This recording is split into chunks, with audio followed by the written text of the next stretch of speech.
Boa noite, seja bem-vindo ao Grandes Negócios. Com o Natal à porta, conhecemos a Science for You, uma empresa de brinquedos científicos criada em 2008 e que desde então só conhece o verbo crescer. O retrato é da jornalista Marina Conceição.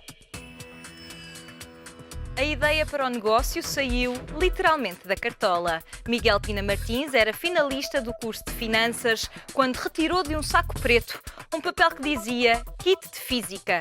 Numa iniciativa de empreendedorismo promovida pelo ISCTE e pela Faculdade de Ciências de Lisboa, a ideia era fazer um plano de negócios para vender aquele produto. O empreendedor desenvolveu a ideia e alargou os kits de física a um mundo muito maior. O jovem de 23 anos criou a Science for You, uma empresa portuguesa de brinquedos didáticos ligados à ciência. A Science for You nasceu em janeiro de 2008 e chegou ao mercado em outubro do mesmo ano.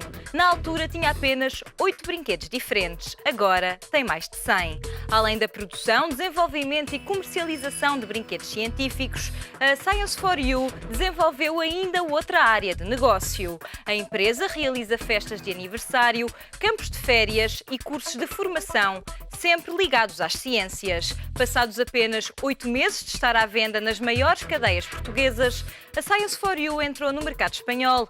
A pedido da FNAC, queria levar os brinquedos portugueses para as suas lojas. No primeiro ano de atividade, a empresa produziu 25 mil brinquedos. Agora são fabricados 200 mil por ano. Os produtos são todos desenvolvidos com a prata da casa. A Science for You tem na equipa engenheiros da Faculdade de Ciências que tornam real as ideias para os novos brinquedos. Os produtos mais vendidos são o kit solar 6 em 1, quizzes e estojos de química. Em 2008 a produção era feita fora de Portugal para conseguir preços mais competitivos, mas atualmente 60% a 70% dos brinquedos já são fabricados em Portugal. O nome em inglês não esconde as ambições de internacionalização, mas foi muito mais rápido do que o esperado. Depois de Espanha, onde a empresa abriu o primeiro escritório fora de Portugal, a Science for You entrou no Brasil, Angola, Moçambique em 2010. Em 2012, foi a vez de entrar em França, Cabo Verde, Japão e Índia.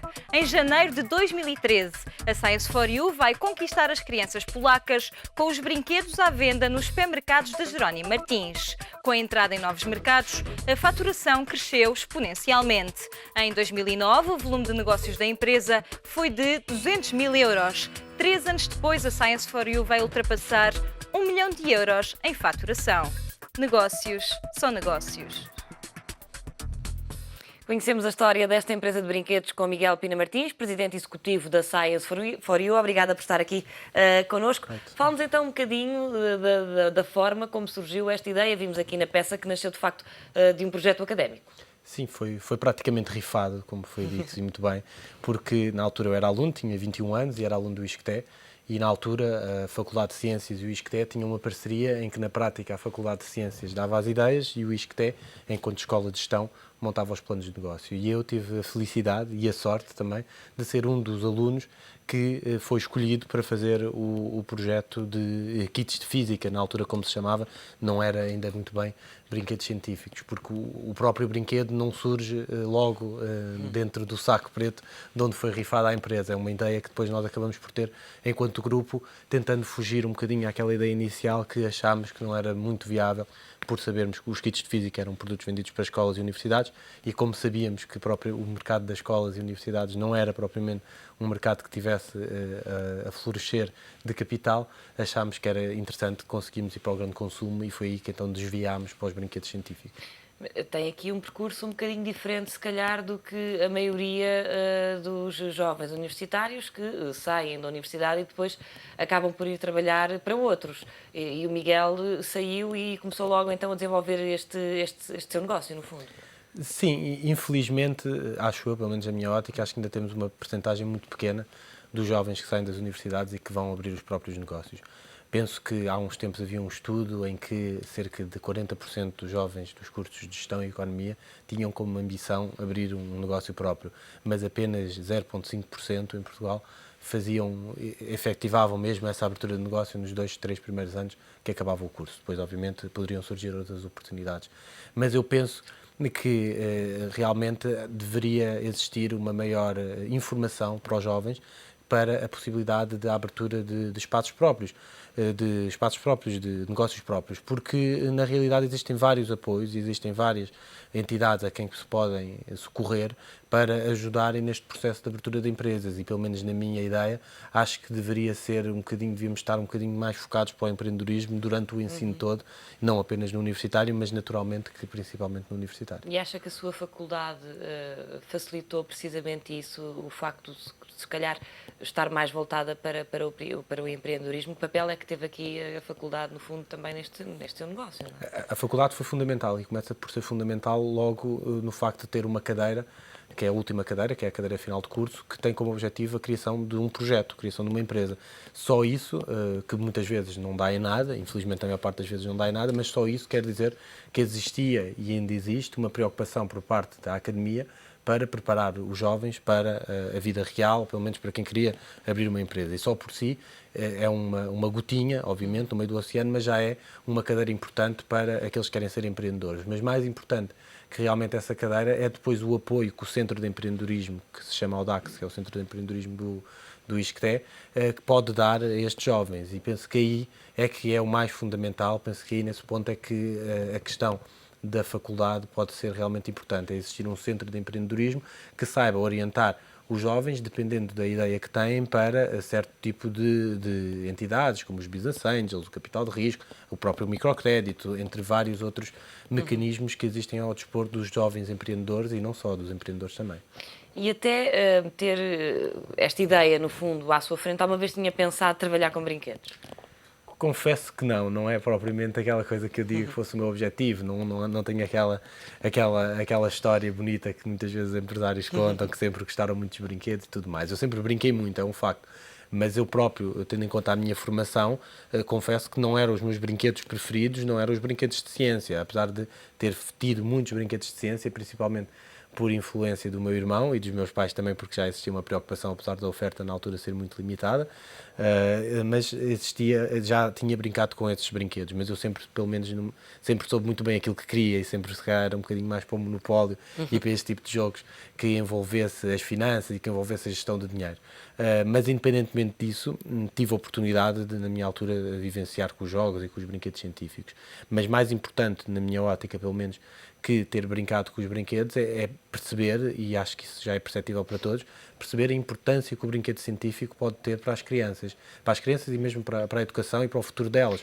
Porque a verdade é que também nisso se mudou um bocadinho. Dizia que quando era novo, de facto, não havia tanta oferta. E se calhar também a maioria dos pais não era tão sensível para esta questão dos brinquedos científicos. Viu aqui, de facto, um nicho de mercado que podia ser atacado e, no fundo, uma coisa que não existia, que podia, de facto, ser explorada porque não existia, também para acompanhar uma evolução, aquela que é a evolução do crescimento das crianças e as diferenças que, de facto, há de hoje em dia para há 20 anos.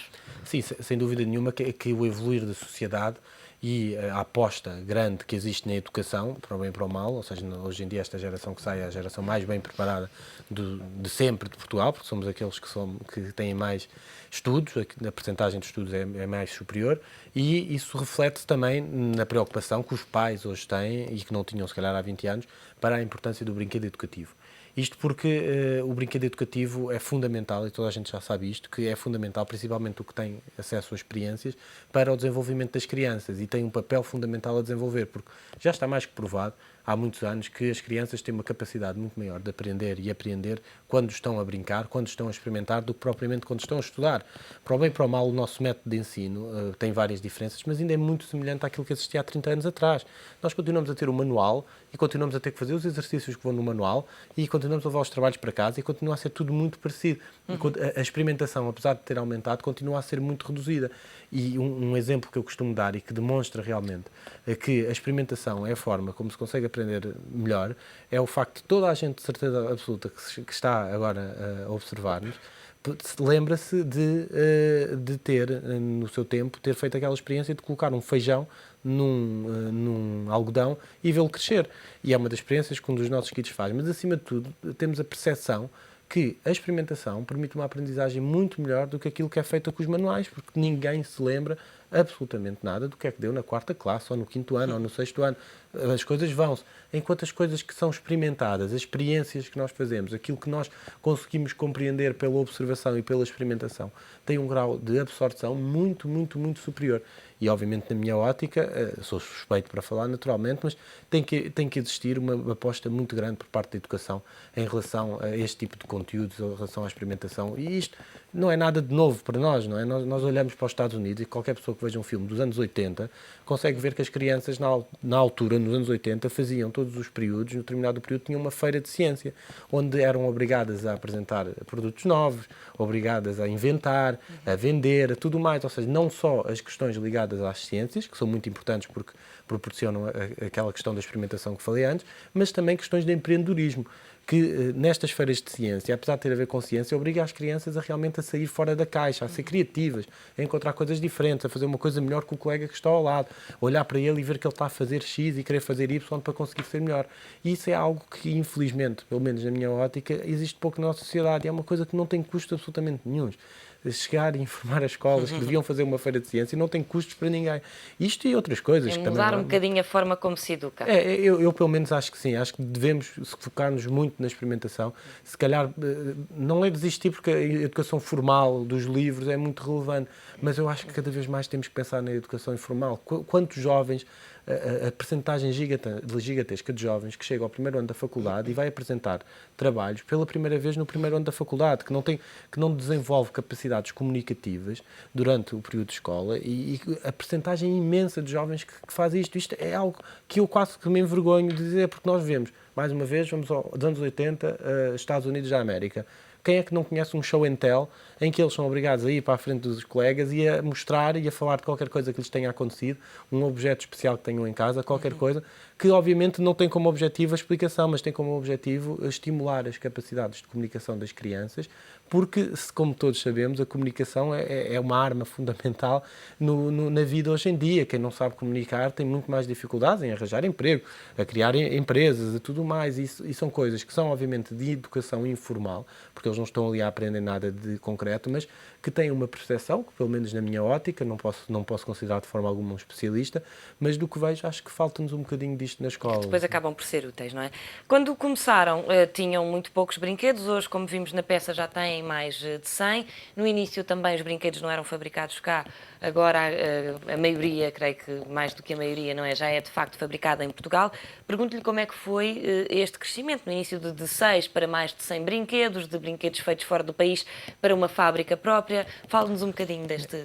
Nós, quando começámos, era uma pequenina empresa, o meu primeiro investimento na empresa foi de 1.125 euros. Já lá vamos a essa parte do investimento. Okay. Mas pronto, para vermos que era uma empresa pequena e muitas vezes tínhamos que recorrer a coisas um bocadinho já mais elaboradas, num estado um bocadinho já mais final, que nos permitiam também ser um bocadinho mais competitivos, porque não tínhamos economias de escala. E foi o que foi acontecendo hoje em dia. Este ano, em princípio, iremos chegar a 1.200.000 euros e já conseguimos ter economias de escala e conseguimos baixar imensos preços, recorrendo à coisa que é mais interessante e que normalmente eu costumo gostar muito de referir, que é conseguirmos produzir em Portugal cerca de 60% a 70% dos produtos. Há coisas que não conseguimos produzir em Portugal, como os pequenos painéis solares, entre outro tipo de material, que nunca se consegue produzir em Portugal, porque não estamos vocacionados para isso, e é normal, o mundo é global, e é normal que não se consiga. Mas cada vez mais tentamos que a produção seja em território nacional, por duas razões. A primeira é por causa da qualidade. Porque temos... É muito melhor, não tem comparação. 95% dos brinquedos do mundo são produzidos na China.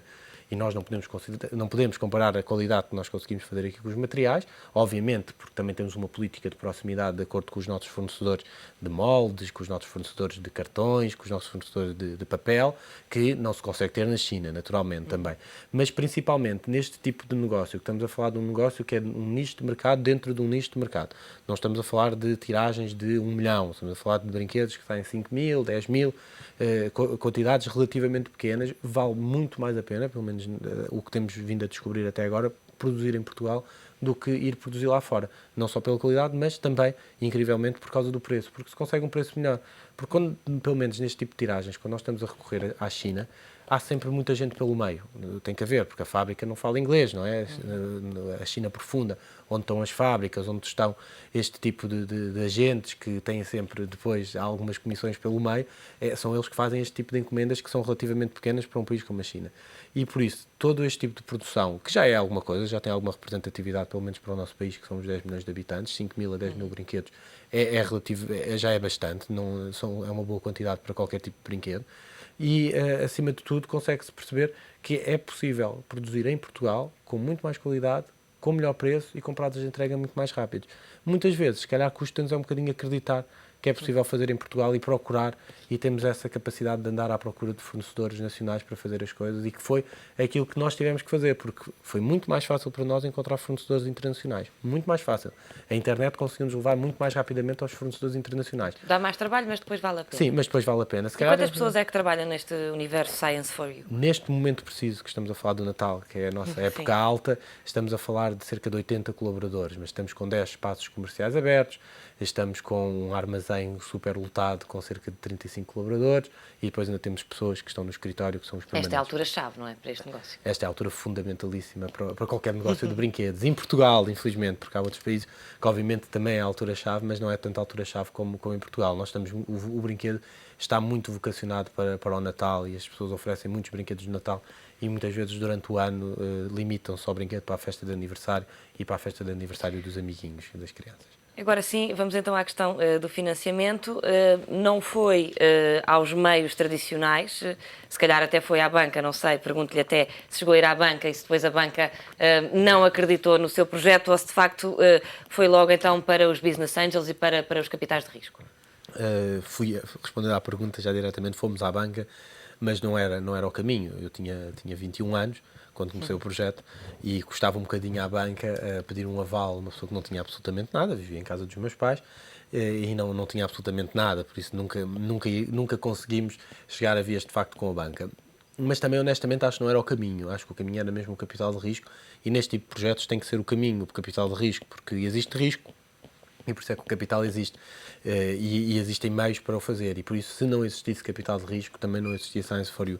Isso é algo que é certo porque eu consegui alavancar aqueles 1.125 euros que foi o meu primeiro investimento, desmistificando de alguma forma aquela questão que existe sempre na nossa sociedade, que quem abre empresas normalmente ou tem pais ricos ou eventualmente vai à banca, mas acho que essa questão da banca já foi mitigada nos últimos 5 anos, infelizmente, pela situação em que se encontra o país já há algum tempo, mas pelo menos consegue desmistificar aquela questão que é preciso ter uma fortuna pessoal por trás, ou pelo menos uma patente, algo que vá revolucionar o mundo. E aqui a Science for You, eu acho que pode ser uma inspiração, uma pequena inspiração para os telespectadores, porque dá para perceber que sem nenhuma patente XPTO, ou seja, são brinquedos científicos, não é rocket science, como eu costumo dizer, não é nada do outro mundo. Por isso são brinquedos científicos, sem nenhuma patente pelo meio, sem nenhum capital social.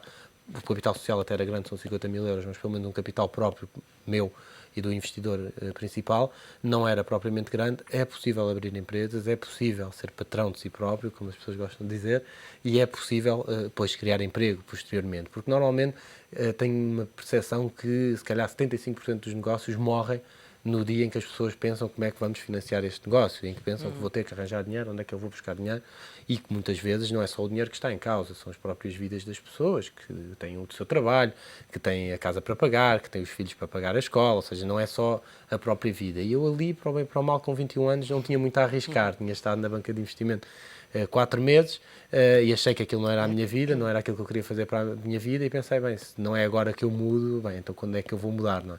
E foi um bocadinho por aí. Por isso, aos 21 anos, decidi, vamos lá então dar uma volta a isto e vamos ver se é o caminho, se é realmente abrir a empresa. O primeiro passo na internacionalização foi para a Espanha. Porquê a Espanha? Espanha acho que é sempre um mercado natural para Portugal, não é? São os nossos vizinhos, infelizmente são os que temos, não temos mais nenhum, os outros estão todos do outro lado do oceano e é muito longe, e são sempre os nossos principais parceiros, não é? É um país, e é um país que não é propriamente fácil de entrar. Como é que entraram? Nós entramos, felizmente, a partir da FNAC, porque já estávamos na FNAC em Portugal e as coisas felizmente estavam a correr bastante bem e havia uma política de mudança na FNAC em Espanha que Portugal antecipou-se e começou mais cedo, porque hoje em dia a FNAC é um bocadinho diferente daquilo que era há 5 anos e conseguimos apanhar esta política de mudança e fomos chamados, assim, entre aspas, para tentar participar e tentar realmente implementar produtos um bocadinho diferentes daqueles que estávamos habituados a ver há 10 anos na FNAC. E foi por aí, ou seja, conseguimos apanhar aqui uma onda que foi muito importante, porque foi como apanhar o autocarro para a Espanha, porque depois, obviamente, foi muito mais fácil agilizar todo o resto. E foi assim também para outros países? Exportam desde o Japão ao Brasil, à Índia, para a Europa? No Brasil temos um parceiro, na Grécia temos um parceiro, em França também. No Reino Unido vamos abrir agora escritório, não temos parceiro, mas vamos fazer como em Espanha, temos um escritório próprio. E porquê em Espanha e no Reino Unido escritórios próprios? Espanha, porque é uma questão estratégica, não é? É o nosso mercado aqui a seguir, tem sentido estarmos aqui, estamos a um instantinho de Madrid, hoje em dia é mais fácil ir para Madrid do que para o Porto, é mais barato ir a Madrid do que ao Porto, acaba por ser um mercado natural e por isso acaba por ser importante nós próprios conseguimos investir nisso. E depois, porque assim como Londres é uma plataforma para o mundo, Londres é mais uma plataforma para o mundo porque o inglês pode chegar ao mundo inteiro. Para nós, quando vamos às feiras internacionais, já temos de ter sempre caixas em inglês, porque o mundo não compreende nem o português nem o espanhol, nem o grego. Por isso acaba por ser, são as caixas que neste momento temos, também temos as francesas e as polacas que vamos já levar às próximas. Mas o importante é realmente conseguir ter as caixas em inglês e o facto de termos muito produto em inglês possibilita-nos entrar em qualquer espaço no mundo, porque toda a gente compreende o produto, toda a gente sabe o que lá está e muitos países permitem a venda com o produto em inglês. E é por isso é estratégico também. A Inglaterra acaba por ser um país estratégico, para além de ser o país neste momento que representa cerca de 25% da venda de brinquedos na União Europeia. Comparando com Portugal, que vale 1%, é o pior de todos, pelo menos em 2009, se calhar hoje as contas já são um bocadinho diferentes, e a Grécia vinha logo a seguir com 1,5%, ou seja, com mais de 50%. Acaba por ser, se nós conseguimos em Portugal, que temos uma venda de brinquedo tão pequena per capita, bem, como é que será então num país como o Reino Unido, que em princípio tem muito mais para correr? E agora, no início de 2013, para começar bem o ano, vão para a Polónia com esta parceria com a Jerónimo Martins. Portanto, vão vender nos supermercados da Jerónimo Martins na Polónia. Sim, ou seja, também um bocadinho com o autocarro. É um autocarro diferente que aquele que apanhámos para Madrid, mas na mesma ótica de conseguimos apanhar boleia para chegar à Polónia. E acaba por ser realmente um mercado muito, muito importante. A Jerónimo Martins tem uma presença muito grande na Polónia e que nos permite uma exportação, que vai ser a maior que já fizemos até hoje, para colocar em todas as lojas da Biedronka e que nos vai possibilitar também, mais uma vez, abrir o mercado da Polónia e não só trabalhar com a Biedronka, mas começamos a tentar trabalhar também com outros parceiros. E em termos de faturação, que sei que também vai ser, esperam que seja muito significativo nas contas, não é? Sim, só esta faturação representa cerca de 200 mil euros de vendas que vão entrar logo em janeiro e que acaba por ser bastante importante, porque 200 mil euros em janeiro não é propriamente uma coisa normal. Estes meses, até setembro, andamos um bocadinho ali a ver o que é que se passa, a vender só reposições praticamente, e realmente esta faturação acaba por mudar aqui um bocadinho, pelo menos em termos de logística, o status quo que tínhamos na empresa. O primeiro trimestre deste ano correu-vos muito bem, um crescimento de 100%. Agora que estamos a chegar ao fim do ano, que contas é que vai apresentar a Science for You para 2012? Mantemos, em princípio, faltam ainda aqui uns dias que são fundamentais, estes últimos dias são muito importantes mesmo para percebermos se conseguimos ou não duplicar também a faturação, ou seja, estamos à espera de cerca de 1.200.000 euros para fechar as contas, que será mais ou menos o dobro daquilo que tivemos o ano passado, apesar de neste momento ainda termos cerca de 60% a 70% das vendas ainda ocorrem em território nacional, apenas o resto é referente ao resto do mundo e para nós acaba por ser extremamente satisfatório porque percebemos que há uma crise muito grande em Portugal, principalmente no retalho, mesmo hoje saiu os números do multibanco, das vendas do multibanco que estavam a decrescer imenso e nós felizmente, pelo menos as coisas têm estado a correr bem, estamos a crescer de vendas mesmo nos sítios onde estão a decrescer no geral, nós estamos com crescimentos muito grandes em comparação com o ano passado e que felizmente, pelo menos na nossa ótica, a nossa leitura que fazemos é que não estamos a vender principalmente mais às mesmas pessoas. As pessoas estão a voltar a comprar, os mesmos clientes, conseguimos fidelizar clientes e que obviamente com o facto de termos mais referências também conseguimos aumentar a venda, mas o que sentimos muito é que o cliente está a voltar, conseguimos fidelizar clientes. E isso para nós é a melhor notícia possível para acabar o ano. Mas esperam que, em termos de faturação, que os mercados internacionais a dada altura comecem a pesar mais que o mercado nacional? E ainda para mais com esta entrada na Polónia, pergunto-lhe o que é que pensa que será, por exemplo, o próximo ano? O nosso objetivo é para o ano conseguirmos pelo menos dividir por metade, 50% de Portugal, 50% para o resto do mundo. Mas eu estou a querer muito que vai ser possível ultrapassar e conseguimos mais fora de Portugal do que em Portugal, porque com a abertura do Reino Unido, com a participação na Feira de Londres e na Feira de Nuremberg, que é a maior do mundo, acredito muito que seja possível ganharmos uma massa crítica bastante grande no mundo inteiro, principalmente com esta aposta do produto em inglês, que vai ser feita essencialmente este ano e que nos vai permitir cada vez mais continuar a ser, pelo menos na nossa ótica, uma referência no brinquedo científico em Portugal e passar a ser uma referência do brinquedo científico, pelo menos na Europa. Miguel Pina Martins, muito obrigada pela sua presença neste Grandes Negócios. Boa sorte para estes últimos dias de vendas de Natal. E antes de dizermos adeus, como sempre, fique com os empreendedores da semana, bons exemplos de negócios que dão certo e de quem investe, apesar da crise.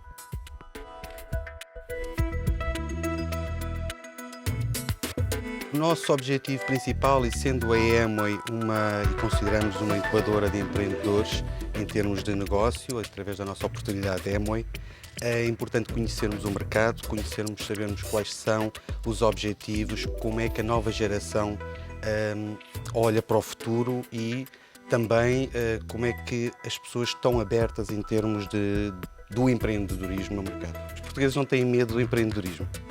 E isso realmente foi um fator bastante interessante em termos do nosso inquérito. Outro, que já não foi uma grande surpresa, mas que ao mesmo tempo é uma situação bastante fácil de contornar, que é a falta de dificuldade financeira de ser empreendedor. No entanto, outro dos pontos muito interessantes em nível do nosso inquérito foi o ser livre, o ser o seu próprio patrão.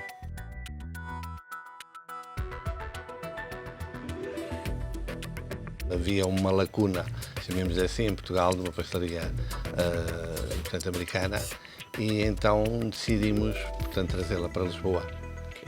Este é um conceito, tal como dizia, tipicamente americano e que exato. Em Portugal ainda não havia nenhum representante. Não, é a primeira loja que eles abrem em Portugal, é em Lisboa. Vai encontrar, portanto, os Rocking, portanto, que é um conceito americano, portanto, com 30 e poucas variedades, em muitas cores, muitos paladares, e, quer dizer, com uma inovação, portanto, que não existia em Portugal. É um risco, mas, quer dizer, em tempo de crise também não podemos parar, temos que avançar, porque senão, quer dizer, então ficamos todos parados.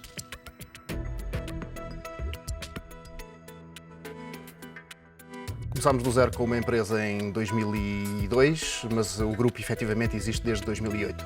Foi criado em 2008 por mim e pelos meus 3 sócios e, portanto, a partir daí constituímos como grupo porque começámos a ter mais que uma empresa a trabalhar. Portanto, o grupo tem, neste momento, 11 agências a funcionar, mas começámos do zero. Esse começo foi com muitas pessoas com energia, portanto, pessoas que queriam, de facto, envolver-se nesta área de marketing digital e de branding e desta comunicação integrada em que o marketing digital fazia a diferença e começámos, de facto, a encontrar um cliente com muita qualidade, com muito serviço a cliente e as coisas foram crescendo. Nunca crescemos todos os anos, efetivamente, até ao final deste ano, e este ano voltámos a crescer, portanto, as coisas têm sido sempre num percurso de crescimento. Só estamos presentes em Portugal, efetivamente. Todo o trabalho que fazemos é para clientes nacionais, exceto algumas operações que temos em Angola, mas são para clientes que estão de base portuguesa e que operam no mercado angolano, mas todo o trabalho que fazemos é para, efetivamente, para o mercado nacional.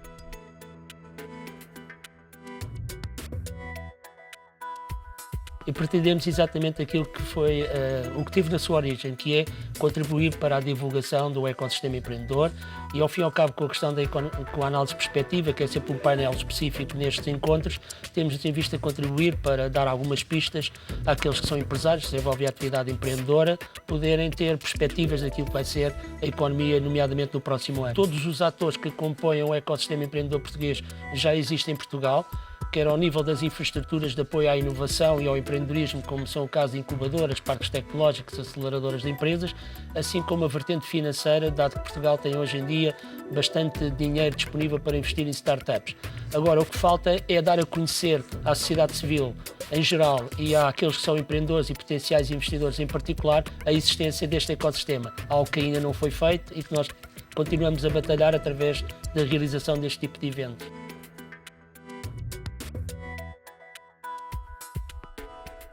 Achamos que era a altura de começarmos a atacar o mercado também das empresas e, portanto, é um novo desafio interno dentro da Samsung o conquistarmos também a liderança desse mercado. A Samsung, como todas as grandes corporações internacionais, tem que crescer.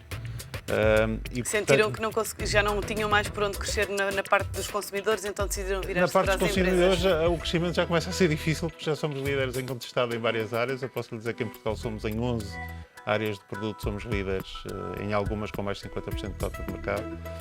E, portanto, tínhamos mesmo essa necessidade de encontrar outros mercados e, portanto, fez esta aposta no mercado empresarial. E fica por aqui o Grandes Negócios, que vai de férias, mas regressa em janeiro. Boa noite.